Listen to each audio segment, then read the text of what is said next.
Let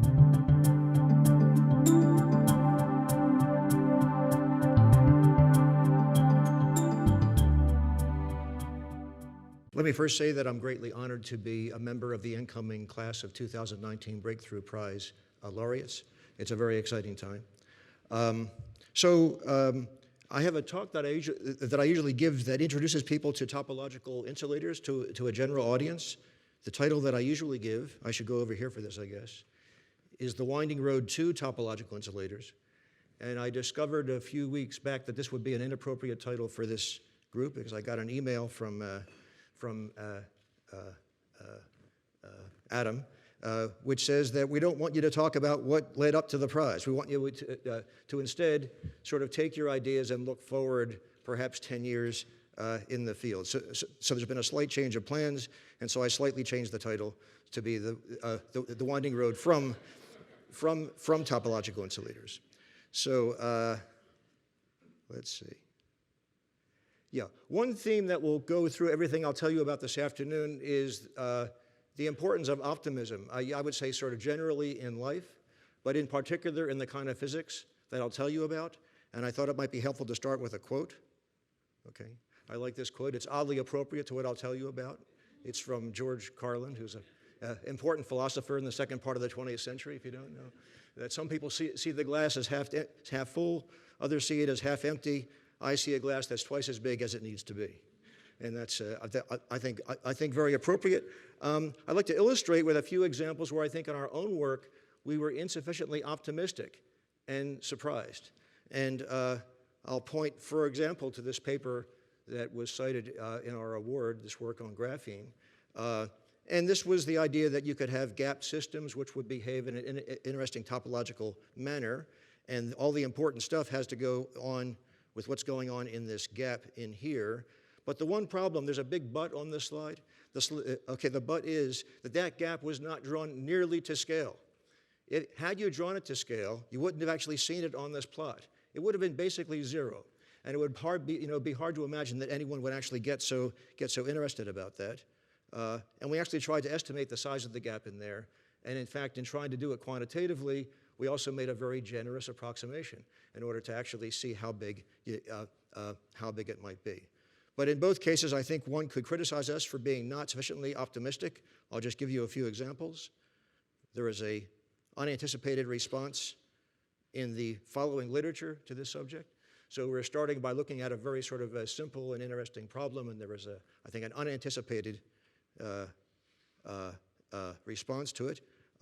This is something that's in the current literature, actually, is looking at new discoveries of materials that actually do this. And to our surprise, in a database of 40,000 inorganic compounds, roughly 8,000 of them have the right character to do what we were describing in that paper. And the ideas have actually spun off into related ideas in what's called topological mechanics now, and even topological photonics. So in view of that, I think it's useful to sort of 15 years or so after the fact to ask what we should have been noticing very early on in that problem, and that will be a guide for us going forward. I mean, what could you have seen early on that would have told you that this was going to break in this way? And I would actually summarize it by sort of three fundamental ideas. The ideas are that, first of all, the fundamental ideas were portable and could be easily applied to lots of different systems. That was quite important. That those systems were, secondly, makeable, that people could actually make them in the lab, that these were not sort of one-of type of materials, but one could actually make them easily. And they were accessible using existing tools of spectroscopy and transport measurements and so forth. Of the three, if you ask me to pick the most important one, which is like asking a parent to pick the favorite one of his three children, I think the most important one is the second, okay, that these things are makeable. And I would say going forward, the high ground in a field like this is going to be held by people who can make the stuff and make it in high quality and make it well. And so that'll be a guideline for what I'm going to tell you about the future. That's all the past, now it's the future. So looking forward. So I would say that there's two kinds of predictions that I can make for you this afternoon. And one is predictions made with near certainty because it's already happening. We can see it right now. We know the current gradient. I'll tell you a little bit about what we see happening right away based on some of these ideas. And then we'll turn to a dicier business, which is predictions made with no certainty. Okay, and this is actually further out and more speculative, possible, but we don't really know. So let's start with the near certainty. Okay, so this is an idea which is actually very popular right now. It's inventing classes of materials which are very high quality materials actually by starting with two-dimensional well-ordered primitives and then stacking them in some order.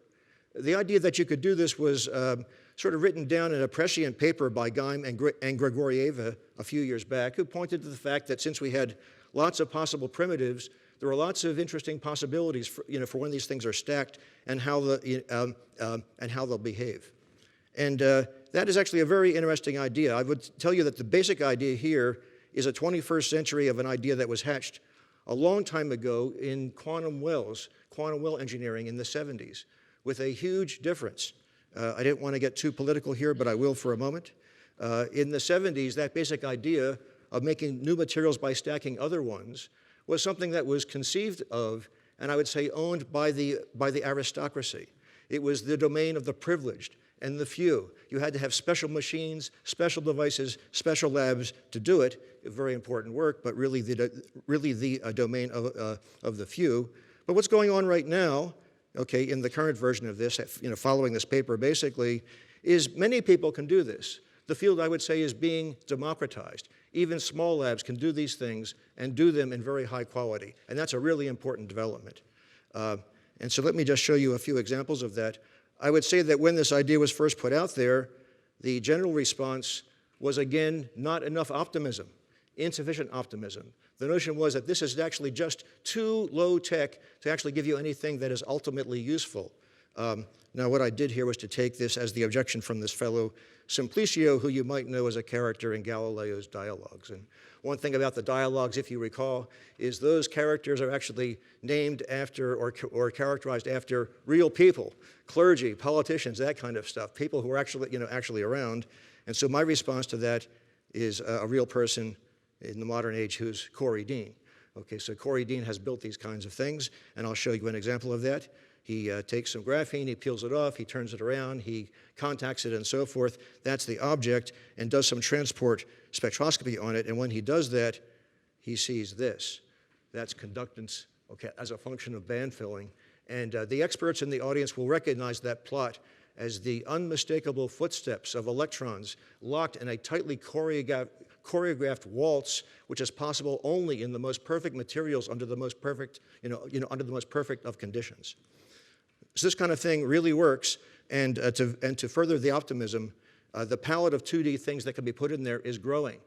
Within the last year, we know that one can make two-dimensional magnets, which with their 2D superconductors, okay, like so, 2D magnets with moments either out of the plane or in the plane, okay, 2D ferroelectrics, which are nearly atomically thin.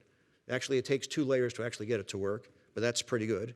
And of course, 2D quantum spin Hall states. So these are things that can be actually made routinely, put together in controlled stacks. They can be put together in desired combinations to produce some optimal functionality, as illustrated here. And one thing that occurs that is not really possible when you just do ordinary, MBE quantum well engineering, is that when these things are put down, their orientation is now a relevant degree of freedom.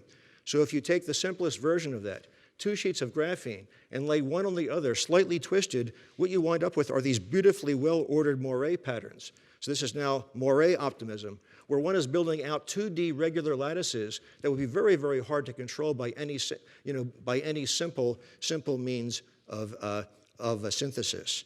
And those systems, which we have here, they can actually be literally dialed in on demand. The first few discoveries of this actually found those kinds of things serendipitously. This is actually an experimental slide of a device in which one with a stylus will go in and turn the angle and tune between different materials in a single platform. And if you hit what's called a magic angle, then magic happens. And in this case, the magic is that there are insulating states where they shouldn't be, and superconducting states near those insulating states. Okay. So there's actually quite a bit of interesting activity going on in that kind of area right now. Okay. So with that, let's look forward then and look at predictions that can be made, but made with somewhat less certainty. Okay. And so the basic idea here is that we're talking about 2D materials, but we live in a 3D world. And 2D materials lifted into a 3D world offer yet another kind of functionality that is going to be important.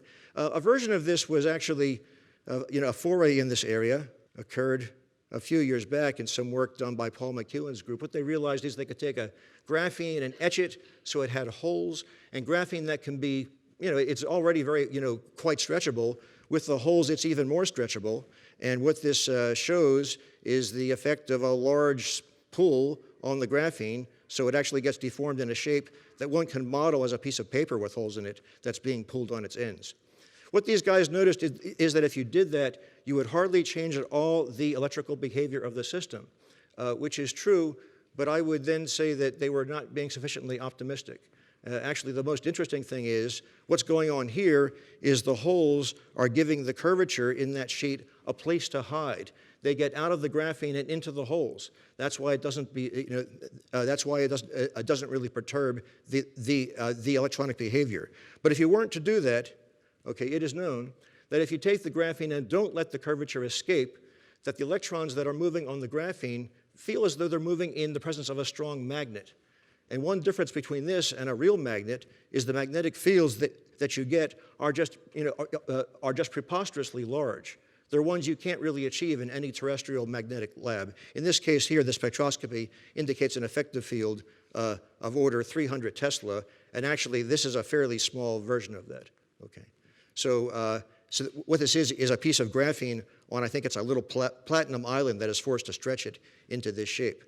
Now we also know that you don't even have to do it that way. There's another way of doing this, which is to take the graphene, make incisions, let the incisions heal themselves, and that will drive the graphene into the shape automatically. This is now a freestanding version of what we had over here on the right. So that's not on a support, that's just a piece of graphene that has healed its incisions and has stretched itself so as to produce these internal, very large fields.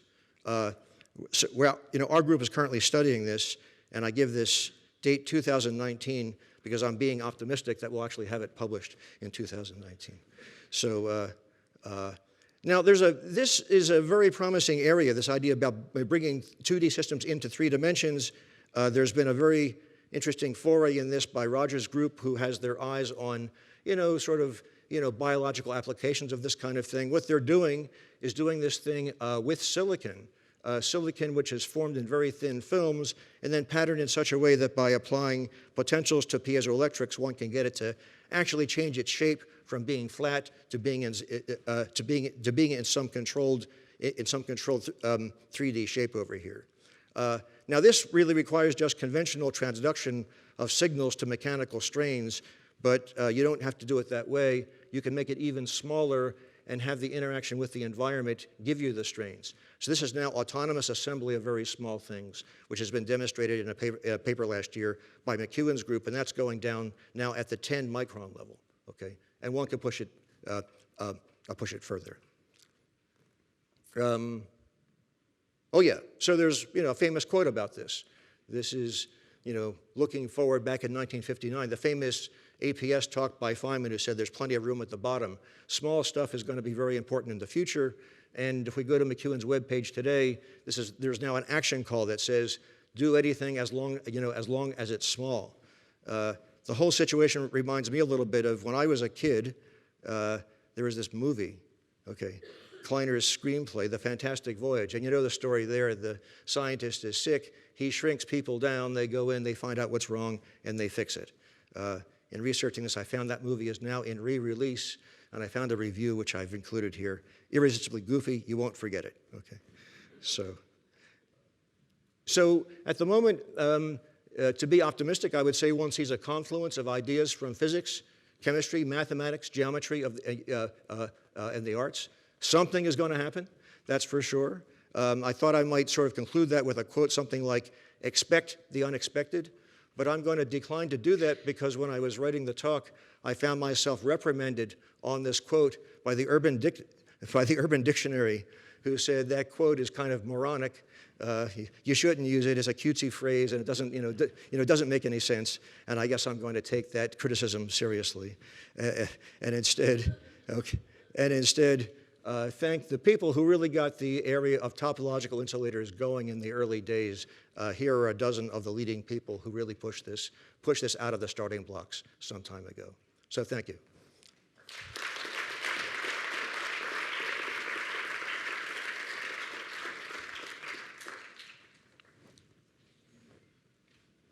So can you define in simple terms what is topological insulator?